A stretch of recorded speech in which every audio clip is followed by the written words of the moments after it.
Hello everyone, welcome back again. So दोस्तों, आइए हम लोग बात करते हैं कि कल निफ्टी एक्सपायरी के दिन हम किस तरह से ट्रेड करेंगे और इसी बीच में जो सेबी का नया एक सर्कुलर आया हुआ है उसका हमारे ऊपर क्या असर पड़ने वाला है, खास तौर से जो छोटे और नए ट्रेडर हैं ऑप्शन में, उनके ऊपर क्या असर पड़ने वाला है। सो दोस्तों, सबसे पहली बात ये आपको बताना चाहूंगा कि जो सेबी ने एक ऑर्डर पास किया है, एक सर्कुलर जारी किया है, उसमें आप लोगों को अच्छे से मालूम चल ही गया होगा कि बहुत सारे चेंजेस आ चुके हैं जो कि कमिंग मंथ से या कुछ एक दो महीने के अंदर में धीरे धीरे करके अप्लाई होगा और कुछ जो है नेक्स्ट ईयर में फरवरी तक अप्लाई होने वाला है। सो पर्टिकुलरली अगर हम ज़्यादा डिटेल में न जा करके मोटा मोटी हम बात करें कि सेबी का सर्कुलर है क्या, एक ऑप्शन ट्रेडर पे क्या इसका असर पड़ेगा, तो वो पहला होगा दोस्तों कि जो एक्सपायरी हम लोगों को हर रोज मिलती थी वो एक्सपायरी अब धीरे धीरे खत्म होकर के हफ्ते का एक या दो ही रहने वाला है, पहली बात। दूसरा ये कि जो हमारे को एक लॉट साइज होता था, कि जो अगर हम देखें तो 25 का होता था आपका निफ्टी का और बैंक निफ्टी का 15 का, वो जो लॉट साइज है वो काफ़ी ज़्यादा चेंज होने वाला है। और ये जो लॉट साइज है दोस्तों, ये चेंज हो करके हमारे को अब बड़े साइजेस में मिलेंगे। तो मेन कंक्लूजन क्या है कि हमारे को जो है अब अमाउंट जो है वो ज़्यादा लगाना होगा। जिस तरह से हम छोटे से अमाउंट से एक लॉट या दो लॉट में ट्रेड कर लेते थे, वो अब नहीं होने वाला है। सो दोस्तों, पर्टिकुलरली हमारे एक नए ट्रेडर के लिए यही चेंजेस होने वाला है। अगर वो चाहे कि छोटी सी अमाउंट में 2000 या 3000, इस अमाउंट से अगर वो ट्रेड करना चाहे तो वो पॉसिबल नहीं होगा। वो अब पॉसिबिलिटी खत्म होने वाली है। अब फ्रंट मार्जिन हम लोगों को पूरा पूरा और ज़्यादा देना पड़ सकता है। बाकी चीज़ें अभी ये अप्लाई नहीं है, नेक्स्ट मंथ से ये अप्लाई होगा और ये पर्टिकुलरली बहुत जल्दी ही इफेक्ट डालने वाला है, जिसके वजह से जो वॉल्यूम है वो घट सकता है। खास तौर से जो नए ट्रेडर हैं वो निकल जाएंगे मार्केट से, क्योंकि छोटी मोटी अमाउंट से वो ट्रेड चलेगा नहीं। तो इसलिए आप लोग मोटा मोटा कंक्लूजन यही है, यही समरी है। बाकी बहुत सारी चीज़ें हैं जो कि एक डिटेल में देख सकते हैं आप सेबी के वेबसाइट पे, लेकिन एक normal SEBI trader option trader के ऊपर क्या असर पड़ने वाला है, ये है एक उसका समरी। सो दोस्तों, आइए अब हम लोग बात करते हैं कि निफ्टी एक्सपायरी जो कल होने वाली है उसमें मार्केट का असर क्या पड़ने वाला है कल। क्या और भी फॉल होगा ये जो सर्कुलर आई है उसके वजह से, या यहाँ से मार्केट होल्ड कर लेगा। तो फ्रेंड्स, यहाँ पे ये वीकली कैंडल डेली कैंडल खोल रखा है मैंने। यहाँ पे आप लोग देख सकते हो कि ये मार्केट काफ़ी ज़्यादा बुलिश होने के बाद से ये 2 दिन यहाँ पे फॉल फॉल हुआ था और तीसरा दिन कल जो है एक तरह से आप कह लीजिए तो डोजी कैंडल, मतलब कि पूरा पूरा दिन एक तरह से साइडवेज में ही रह गया। अगर आप इसको 1 आवर के चार्ट पे देखेंगे तो आपको समझ में आएगा कि नॉर्मली अगर कल की ट्रेड यानी कि 1 अक्टूबर की ट्रेड को हम बात करें तो उसमें हमारे को कुछ भी खास नहीं मिला, पूरा साइडवेज मार्केट रह गया। अगर इसको और भी थोड़ा सा हम छोटे टाइम फ्रेम पे करेंगे तो क्लियरली विजिबल हो जाएगा। यहाँ पे देखिए कि मार्केट ऊपर नीचे करते करते यहीं पे रह गया कल का दिन में। बाकी उसके पहले एक ट्रेडिंग सेशन में अच्छा खासा फॉल हुआ, यहाँ पर भी थोड़ी फॉल हुई है, लेकिन कल एक सपोर्ट बनाने का काम किया है जो 25,800 के आसपास में सपोर्ट बनाना चाहता है। अब ये सपोर्ट बनेगा या नहीं बनेगा, ये सेबी के सर्कुलर का असर इस पे कितना पड़ेगा कितना नहीं पड़ेगा, ये हमारे को देखना होगा कि क्या मार्केट यहाँ से रिवर्स करेगा या क्या मार्केट यहाँ से डाउनफॉल हो सकता है। तो उसके लिए फ्रेंड्स, अगर हम जो डेटा हमारे पास अवेलेबल है उस डेटा के सहारे हम बात करें तो इसमें हमारे को खास तौर से जो एफआईआईज हैं, हमारे जो फॉरेन इन्वेस्टर हैं, उन्होंने अच्छा खासा सेल किया है और हमारे डोमेस्टिक इन्वेस्टर ने बाई किया है। तो यहाँ पे एफआईआईज नेगेटिव है। दूसरा, आप लोग ये भी जानते हो कि जो चाइना के अंदर में पॉलिसी चेंज हुई है, तो पॉलिसी चेंज होने की वजह से चाइना जो है अपने तरफ इन्वेस्टरों को अट्रैक्ट करने के लिए एक न्यू पॉलिसी बनाया है जिसमें कि उनको काफ़ी डिस्काउंट, काफ़ी ज़्यादा सहूलियतें दे रहा है। इस वजह से कुछ एफआईआईज वहाँ भी भाग रहे हैं। सो ये भी एक वजह हो सकती है कि एफआईआई ने सेल किया हो। तीसरा वजह ये भी है कि जो ईरान ने, आप लोगों ने रात का अगर न्यूज़ देखा हो तो ईरान ने जो है इजराइल पे एक बैलिस्टिक मिसाइल से अटैक किया है इजराइल के ऊपर में। तो ये इजराइल के ऊपर में जो बैलिस्टिक मिसाइल से अटैक किया है दोस्तों, तो ये मिसाइल बहुत खतरनाक एक अटैक है। अब ये देखना होगा कि क्या इजराइल उस पे अटैक का जवाब देता है या अमेरिका उसको रोक देता है। तो अब सारा का सारा इजराइल के एक्शन पे डिपेंड करता है कि इजराइल करता क्या है। और अगर जो है इजराइल अटैक करता है और ये कॉन्टिन्यूटी बढ़ती है, तो फिर हमारे लिए क्रूड ऑयल महंगा हो जाएगा। और जब क्रूड ऑयल महंगा होगा दोस्तों, तो हमारे लिए जो हमारा मार्केट है वो फॉल डाउन होने वाला है। सो ये दोनों असर डालेगा कल के मार्केट में। पहला ये कि जो ईरान ने अटैक किया है इजराइल के ऊपर में, दूसरा ये कि जो सेबी का सर्कुलर आया हुआ है उसका, ये दोनों असर जो है कल के मार्केट में डलने वाला है और इसका असर हमें देखने को मिल सकता है। अब रही बात ईरान और इजराइल का जो ये टेंशन है, ये टेंशन अगर एस्केलेट और आगे होता है तो ये बहुत खतरनाक हो सकती है और मार्केट काफी ज्यादा बियरिश और काफी यहाँ तक कि क्रैश भी हो सकता है। क्योंकि अगर क्रूड ऑयल ऊपर जाएगा तो सीधी सी बात है दोस्तों कि मार्केट फॉल करेगा तगड़ा। ये इजराइल और ईरान की जो लड़ाई है, इस पे हमें नजर बना के रखनी होगी कि जो ईरान है और जो इजराइल है, इनका कन्फ्लिक्ट कितना बढ़ता है। क्योंकि अभी जो इजराइल का जो पीएम है नेतन्याहू, उसने तो साफ साफ धमकी दिया है कि इजराइल को भुगतना पड़ेगा अपना मिसाइल मारने का नतीजा।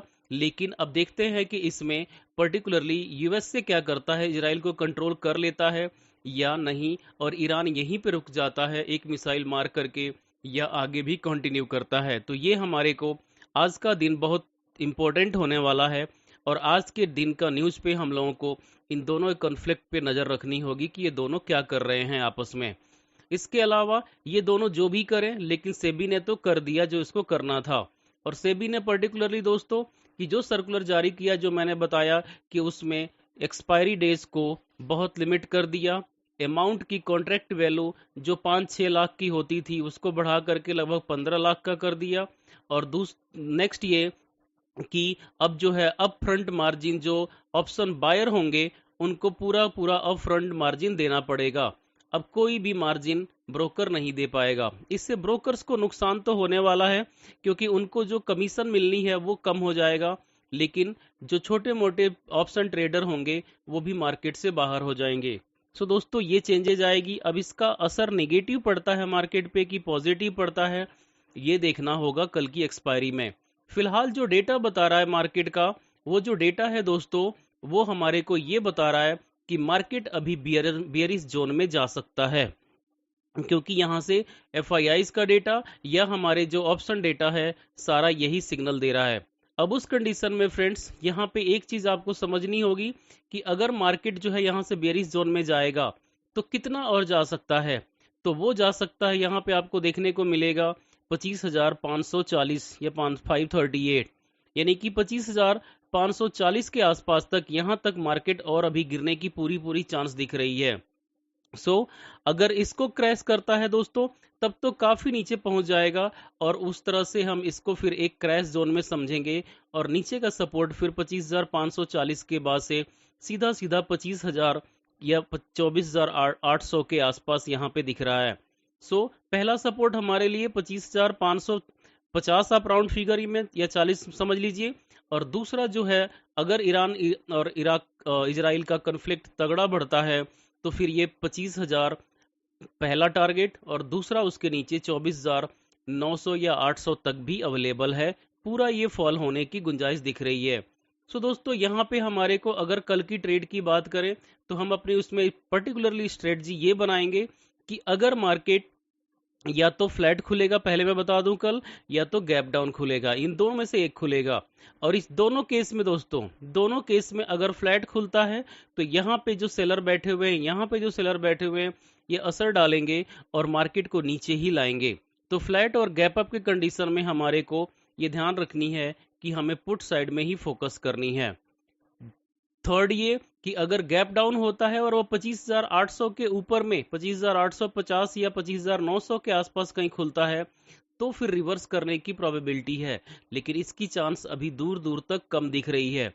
इसलिए हम कल यही मान के चलेंगे कि या तो फ्लैट खुलेगा या गैप डाउन खुलेगा निफ्टी के अंदर में। और यहाँ से हमारे को नीचे की प्रोबेबिलिटी दिख रही है, क्योंकि यहाँ पे जो बैठे हुए ये बायर हैं इनको हिट करने के लिए नीचे मार्केट जाएगा।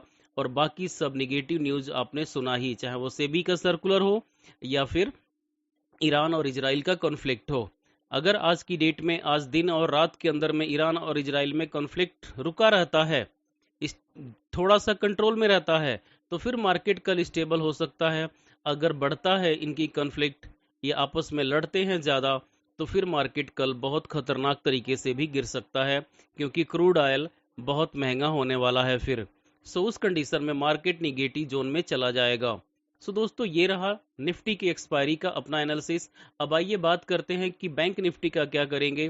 तो बैंक निफ्टी में दोस्तों यहाँ पे एक बात आपको समझ में आ जानी चाहिए कि मार्केट यहाँ से काफ़ी बुलिश होने के बाद से बेयरिश जोन में एंटर किया है, और ये मैं फिबोनाची रिट्रेसमेंट अप्लाई किया हूँ। यहाँ आप देख सकते हो कि 0.5% का सपोर्ट 52,480 या 72 के पास में है, और अभी जो है 52,922 का यहाँ सपोर्ट ले रखा है। दूसरा सपोर्ट 52,480 या आप 52,500 समझ लीजिए, और उसके बाद का सपोर्ट आ रही है वो 51,980 पे है। दोस्तों, यहाँ पे इस तरह से हमारे को लंबे टाइम फ्रेम पे जो डेली कैंडल है वो दिख रही है।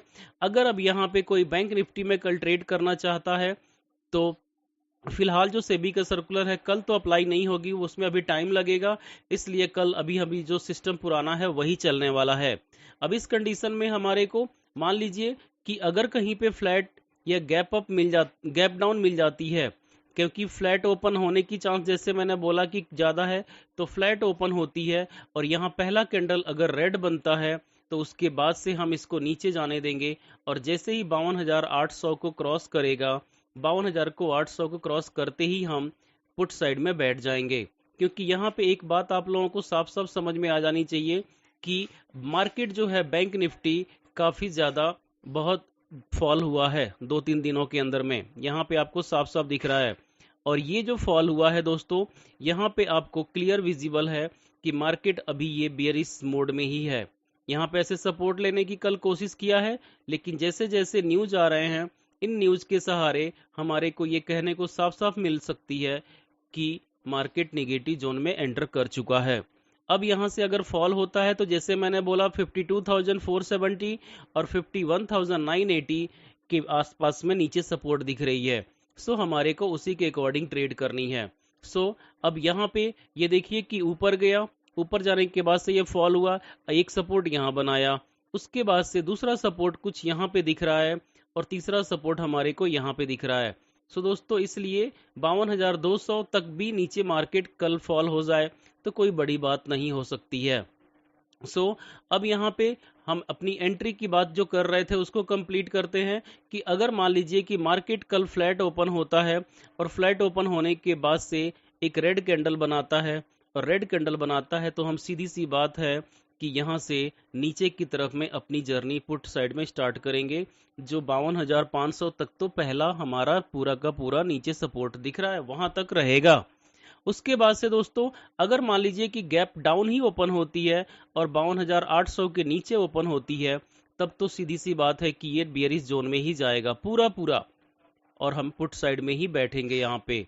लेकिन अगर मान लीजिए किसी वजह से, जिसकी चांस तो कम दिख रही है, लेकिन अगर फ्लैट गैप अप हो जाती है और 53,000 के ऊपर ओपन होता है, कहीं 53,050 या 53,100 के आसपास, तब ये थोड़ा सा फिर से ऊपर निकलने की कोशिश करेगा।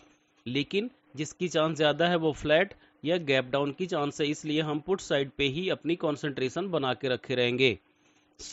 ये रहा दोस्तों कि मार्केट को हमें ट्रेड कैसे करना है। आप लोग ये ध्यान रखिएगा कि कल एक्सपायरी निफ्टी का होने वाला जरूर है। अभी पुराना जो पॉलिसी है, जो सिस्टम है, वही चलेगा कल, इसलिए जो सेबी का सर्कुलर है उसमें अभी अप्लाई होने में टाइम है, इसलिए बहुत अलर्ट होकर कीजिएगा, क्योंकि अभी जो न्यूज़ चल रहे हैं ये न्यूज़ दोनों के दोनों खराब हैं। पहला, ईरान इजराइल की कॉन्फ्लिक्ट, जो ईरान और इजराइल आपस में लड़ाई शुरू कर चुके हैं, और दूसरा जो सेबी का सर्कुलर है, ये दोनों, इन दोनों न्यूज़ पे नज़र बना के रखिएगा, और ये ध्यान रखिएगा कि ये असर डाल सकता है। लेकिन इसका मतलब ये नहीं कि खुलते ही आपको पुट में बैठ जानी है, क्योंकि जो न्यूज़ सब लोगों को पता होता है मार्केट उसको फॉलो नहीं करता, आपको अच्छे से पता होना चाहिए। इसलिए अगर फॉल करे तो सोच समझ करके पहले रिट्रेसमेंट लेने दीजिए, जब रिट्रेसमेंट लेकर के ऊपर आता है, फिर यहाँ पे अगर सपोर्ट बनाता है फिर फॉल करे, तब अपनी पुट साइड में एंट्री कीजिए। ये नहीं कि पहले ही फॉल किया और फट से आप एंटर कर गए और फिर रिवर्स करके आपका स्टॉप लॉस हिट कर देगा। सो दोस्तों, ये रहा आज का एनालिसिस। आप इसके सहारे अपनी ट्रेड को कल एनालाइज करके एंटर कर सकते हैं। So that's all for today friends, thank you.